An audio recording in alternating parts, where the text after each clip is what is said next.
তিন পার্বত্য জেলা রাঙামাটি, খাগড়াছড়ি ও বান্দরবানে প্রতিবছর প্রায় ৭০০ কোটি টাকারও বেশি চাঁদাবাজি হচ্ছে। স্থানীয় ব্যবসায়ী, পর্যটক ও বিভিন্ন প্রতিষ্ঠানের কাছ থেকে এই অর্থ আদায় করে পাহাড়ের সক্রিয় সশস্ত্র সংগঠনগুলো। প্রশাসন ও সেনাবাহিনীর অভিযোগ, ১৯৯৭ সালের পার্বত্য শান্তি চুক্তিতে অস্ত্র ও সদস্যদের তালিকা জমা দেওয়ার কথা থাকলেও জেএসএস ও ইউপিডিএফ সহ কোনো সংগঠনই তা করেনি।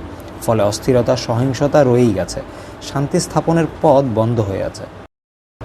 এক সশস্ত্র সংগঠন সদস্য প্রকাশ্যে বলেন, পাহাড় আমাদের, এখানে সমতলের ব্যবসায়ীরা ব্যবসা করতে চাইলে চাঁদা দিতে হবে, মোবাইল অপারেটর হোক বা অন্য কেউ। আবার নেট রুবি কোম্পানি গাবা তেঙ্গা তোরে তেঙ্গা পি কারণে ngô lên ngô কাটিয়ে বলতে ngô তসা ngô প্রি তমা পমে ngô চা ইউপিডিএফ তাই বলে ngô তেঙ্গা কালেকশন পিয়ামো সলিরারে।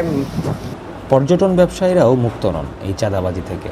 খাগড়াছড়ি থেকে সাজেক ভ্যালির সব হোটেল মালিককে নিয়মিত চাঁদা দিতে হয় বলে স্থানীয়রা জানান। এর ফলে পর্যটন শিল্প ক্ষতিগ্রস্ত হচ্ছে এবং বিনিয়োগে অনিশ্চয়তা তৈরি হচ্ছে।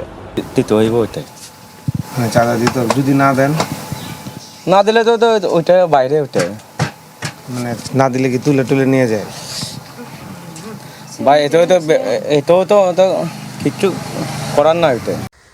স্টাফ রিপোর্টার রাফাত বিন রাজ্জাক, পার্বত্য সময়।